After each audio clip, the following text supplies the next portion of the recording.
In this demo, we will create an import for payroll data entry on Sage 100 version 2018.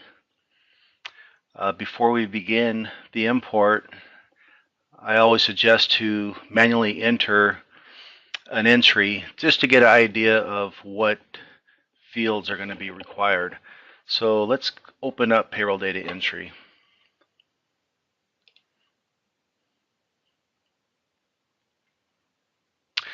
Okay, so for payroll data entry, I have batch entry enabled, so I'm going to need to enter a batch number. So let's go ahead and enter the batch number. Now I have a pay cycle entry screen. Uh, this is a separate table, so we'll need to we'll need to create an import into this table as well. So this is pay cycle. I'm going to go ahead and choose a pay cycle. Period start date, I'll need to enter that. Period ending date automatically calculated, so I won't need to import that. Check date, I need to enter that.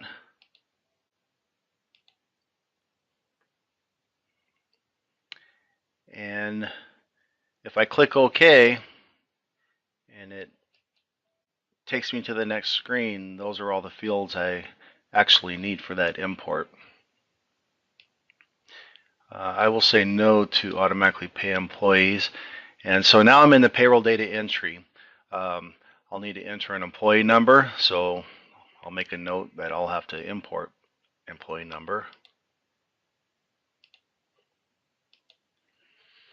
And after I select my employee number, I'll need to enter a entry number, and I'll just go ahead and call it entry 1, and then go to lines.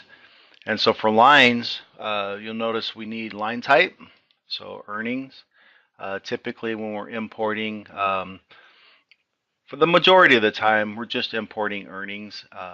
And for the deductions, generally we'll just take auto deductions on that, and that's what we'll do on this demo.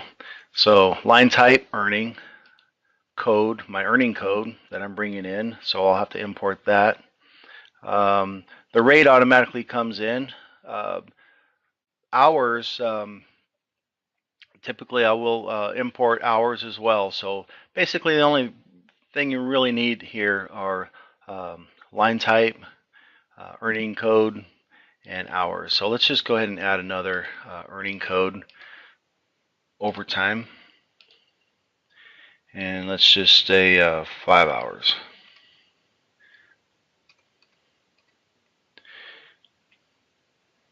Okay, and that's it. We'll go ahead and accept this. And yes, to take auto deductions. And accept. And that's it. So now I have a general idea of what's needed for my import. So let's go ahead and begin the import, creating the import job. What I want to do is I just want to go back into data entry, and we'll just delete what we manually keyed in here.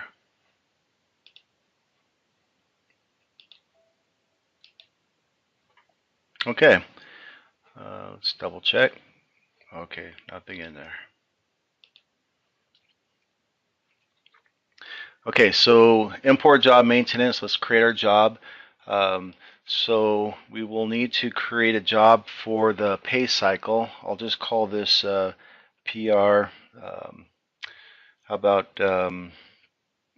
PR data 1, and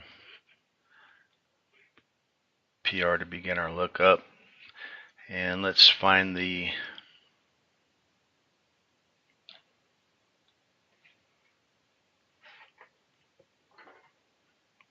payroll cycle.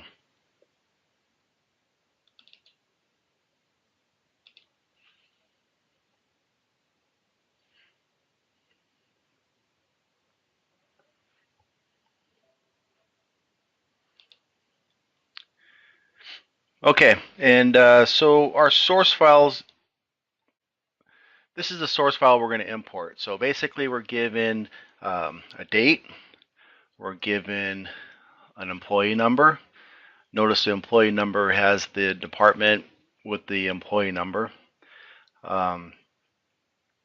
And then this column, the third column, 1, 2, 3, third column is our earnings code, and the fourth column is the number of hours. So in this example, I'll be importing 2 line records, and so this is my overtime for 5 hours. Okay, so that's my source file that I'm given. So I need to create an import job based off of that. So this is our payroll cycle import. So what I want to do is I want to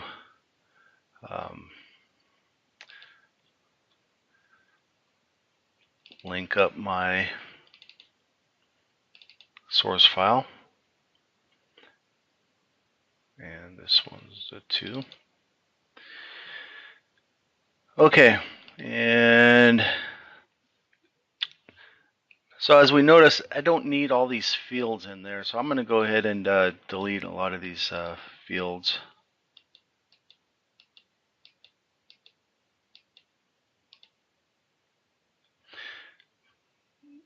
When we manually keyed in, we did need batch number. I'm just going to go ahead and assign the batch number.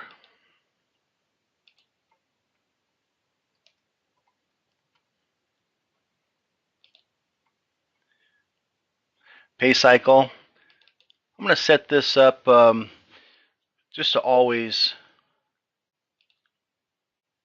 be bi-weekly. So I'm going to assign a B. So every time I use this particular pay cycle import, it's just going to be bi-weekly.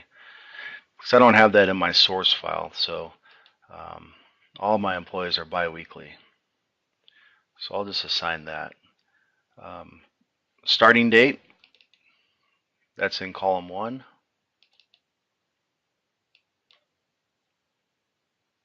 Replace column 1. Period end date. You notice that we didn't need that period end date. It automatically calculated, so I'm going to go ahead and remove this. And check date, I'm going to pull from that same column 1. And so that was check date, deduction period. And you can get rid of that too. So basically that's all I needed for that when I manually keyed in that pay cycle. So that's going to be it for this particular import. So let's just go ahead and accept this, execute it. I'll say no. I'm going to go ahead and create my payroll data entry import now. And let's just call this PR data 2.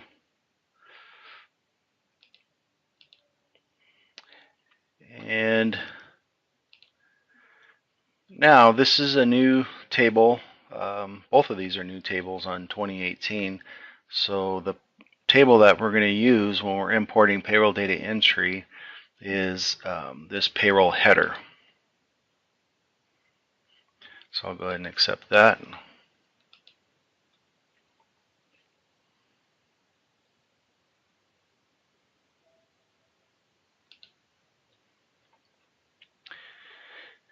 And I'll go ahead and attach my source file.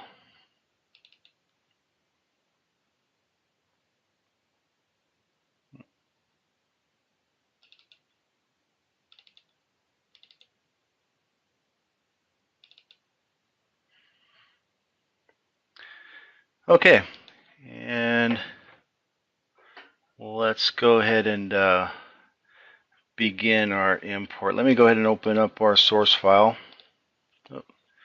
So I have that open while we create this. So I had batch number. I like to put batch number as my first field, since when we manually key in, we do batch number. We enter batch number first. So I'm going to go ahead and assign this the same batch number. So You'll notice that we had batch number in the other import and batch number on this import. So therefore we, unfortunately on this version of payroll data entry, we cannot get the next batch number. Notice if we try to use our next here, it's invalid for that column name. So it's generally, next is generally reserved for entry number, things like that, but we can't use it for batch numbers. So I'm going to have to assign, you can replace the batch number from your source file, or we can assign the batch number. I'm going to go ahead and just assign it the same batch number that we did before. Okay, and now we'll notice notice that we don't have department and employee number as separate fields on this version. So we have what we call employee key. So employee key, what we do is if we have a department with the separator and the employee number, what we do in the background is we take that and we kind of encrypt it with this code. And so it has a unique identifier, and that's what we use whenever that we don't have a that's what we use whenever we reference that particular employee number. So this is a new field on 2018 that you're going to see is employee key. So for employee key, we can import it two ways. In this particular example, what I'll we'll have it in a source file as department, the dash, and then employee number. I'll show you another way if for some reason in your source file you have department in a separate column from your in a separate column.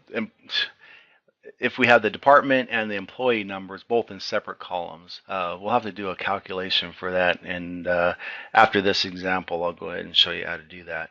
So, but in this case, this is how we need the employee key field to pull that in. So I'm going to go ahead and point that to column 2.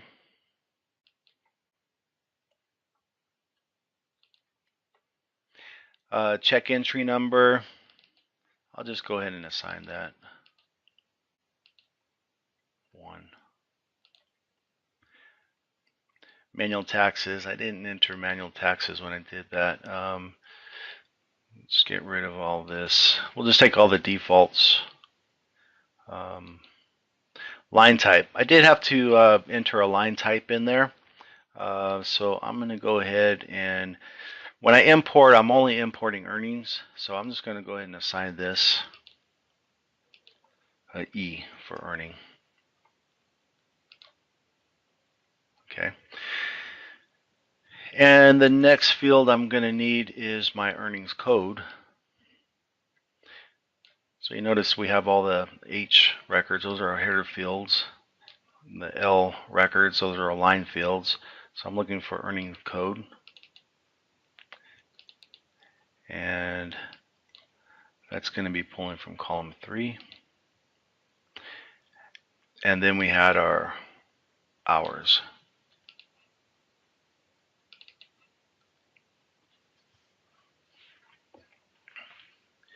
And that's it. So at this point, let's go ahead and just accept that. We're not going to run it yet because I have 2 imports.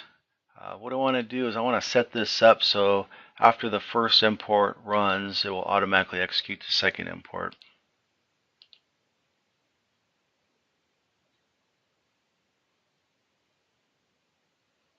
So I'm going to chain it. Chain 2. I'm going to find that entry.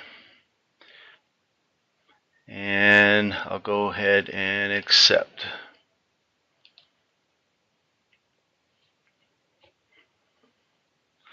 And let's just go ahead and accept it and run it. Imported. Want to look at the log? No. This will trigger the second job, and I'll just go ahead and run it. Accept, and yes. Imported 3 records. We want to look at the log. Let's just say yes, just so you can see what it looks like. Okay, so we get 3 records because one is showing our header, and basically it's the check entry number, the employee key. See the employee key? Notice how it's just code. It's not that employee number that we're used to. It's like encrypted code. So think of it like a credit card. We take a credit card, we encrypt it, and we store that encrypted value, not the actual credit card. Well, this is the same thing. We're basically encrypting this combination of the department and the employee number, and we're coming up with this encrypted value. And so this value is associated with that specific employee. So anyway, that's our header information, and this is our line information for the L. So we had our earnings code, 80 hours.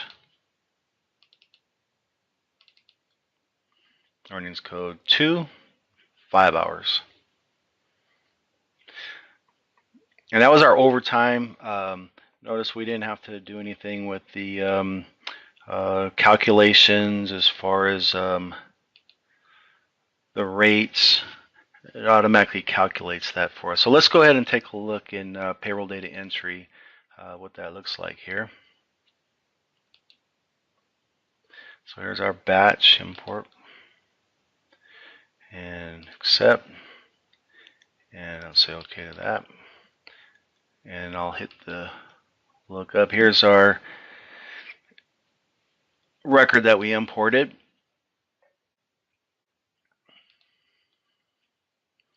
There's our 2 lines that we, 2 earnings code that we imported. So it automatically calculated the overtime rate for us. So yeah, looks. One thing that's missing here is our deductions. Deductions didn't come in. So as far as deductions go, there is something in the import that we have to do to make those auto deductions automatically come in, and I'll go ahead and show you that. So let's go ahead and close out of this. And actually, I'm going to go back in and just delete that. We're going to try this again.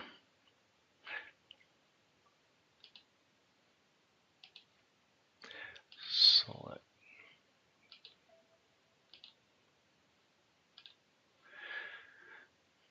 Okay, so let's go back into our import.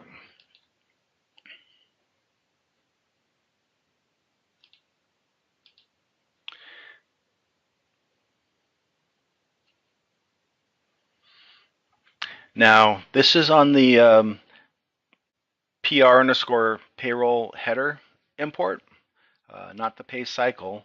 But what we need to do, this particular job does require some perform logic. So there are some default perform logic commands in here, and so let's take a look at that. I'm going to click on perform, and what we need to do is click on this button here to see our perform. This before write command, let me go ahead and select it. This tells us whether or not we're going to do auto deductions. Okay, so even though we had the flag set up to automatically take auto deductions, if this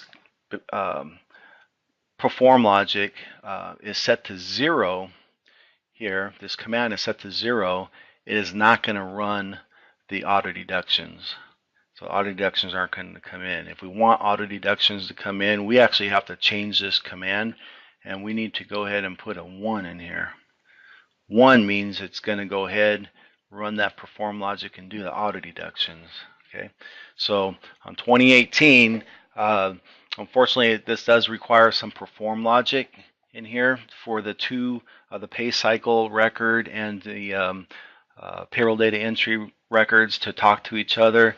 And so we need this perform logic in here. So we need to set this to 1 if we want auto deductions. A 0 is no auto deduction. So again, it doesn't just look at the flag. There's an auto deduction flag set to yes or no. We actually need to put this 1 in here. So let's go ahead and accept this. And just to be on the safe side, let's go into this perform. Let's go back in here, and we see that that's set to 1. Okay, good. Let's go ahead and just cancel out of here. And then let's go ahead and accept this. Execute, say no. And let's go ahead and rerun that job.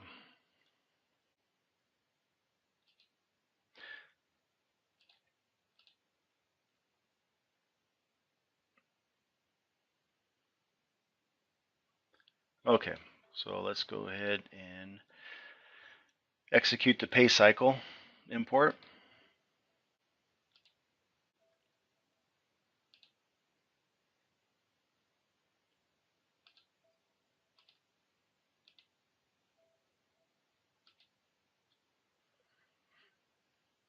Okay, so let's go into payroll data entry.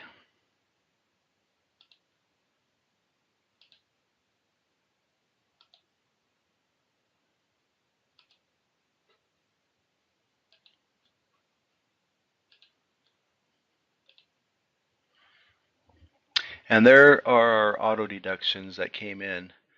So we have our earnings code and the auto deductions that came in. So so whenever you're doing an import and you're looking for those auto deductions, that's what you'll need to do. So we'll have a knowledge base entry on that, and you can look that up to remind yourself. But we just need to change that perform logic and set that perform logic command from a 0 to a 1. A 1 is going to bring in the auto deductions. Okay, let's go ahead and let me show you some more information about that auto key here, or employee key, I'm sorry. Let's go ahead and close out this. Actually, I'll just delete this from payroll data entry.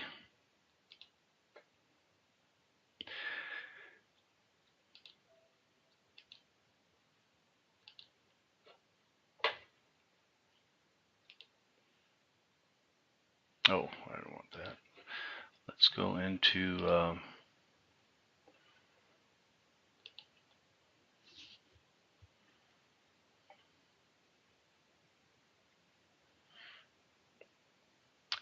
and I think I created this job, and then I'm going to show you this source file here.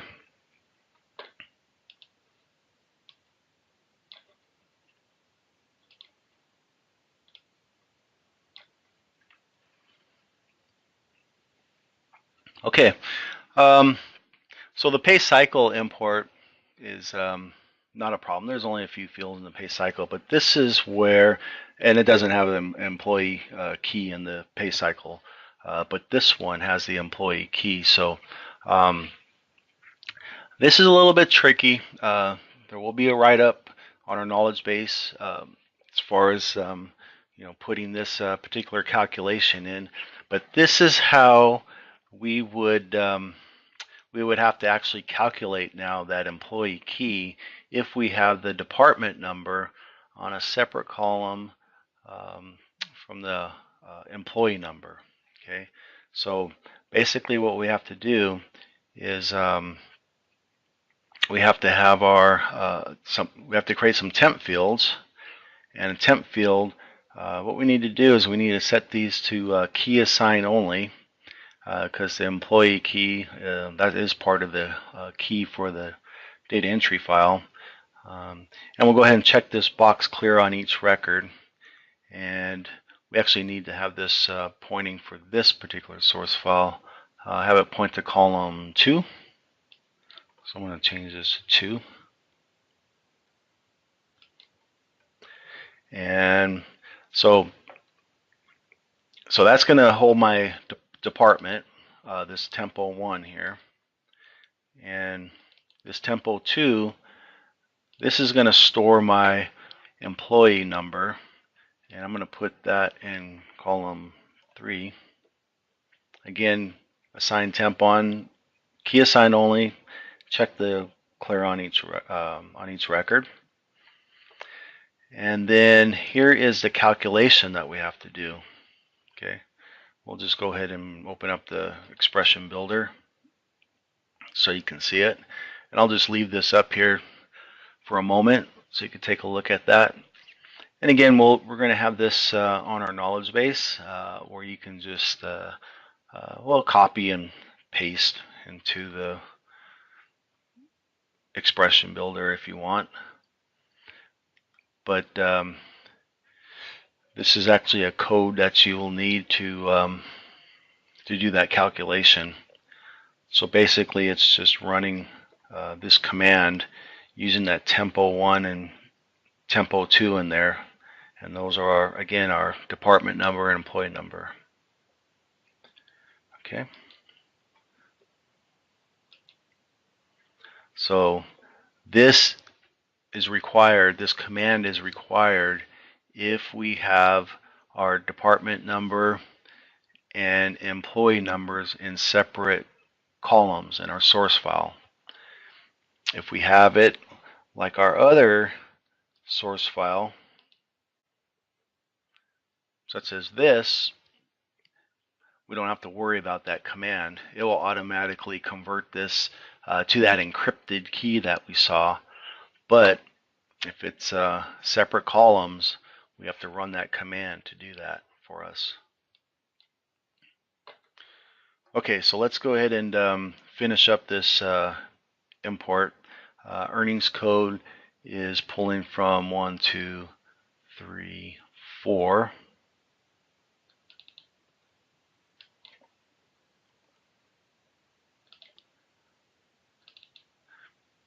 Hours is 5.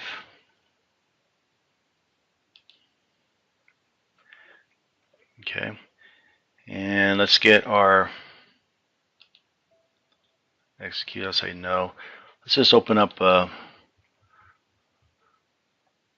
pay cycle import that goes with that one.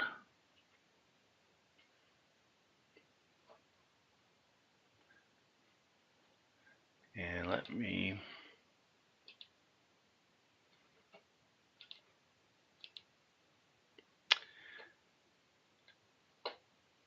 okay, so yep, column 1, starting period, check date, column 1. So all that's good. Pay cycle B, batch number assign, import. Let me just double check that other, and this is, yep, going to payroll import.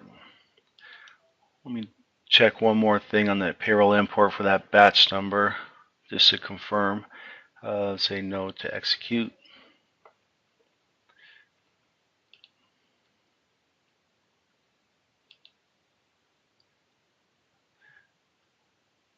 Let's see, this one.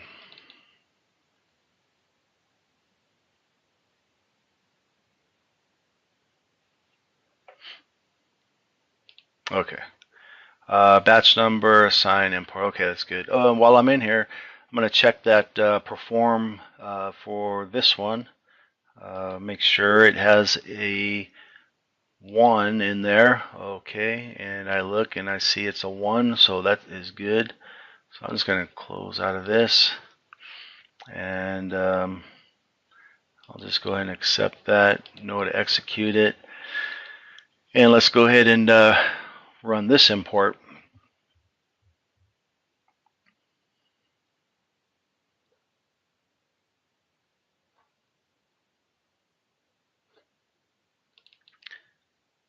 All right.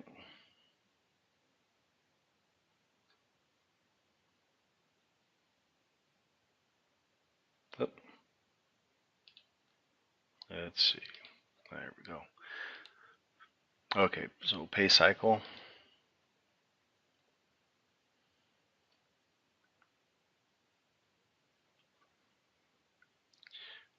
Okay, let's run it.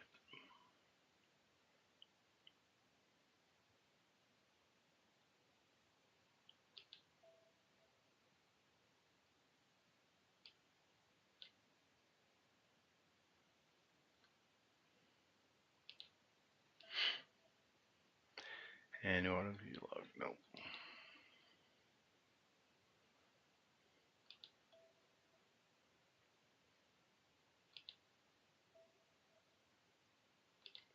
I'll just look at the log. And we see that employee key came in with that encrypted value there. So let's go ahead and see what it looks like in payroll data entry.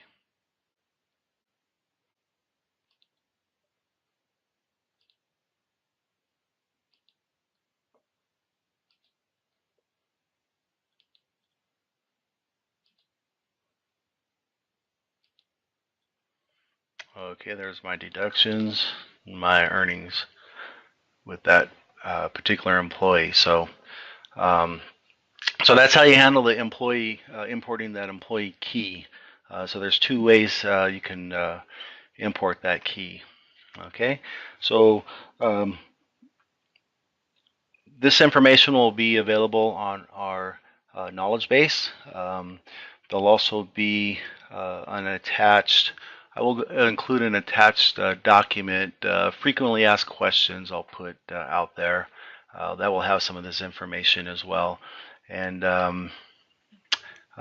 yeah, so that's it for this demo for importing into payroll data entry.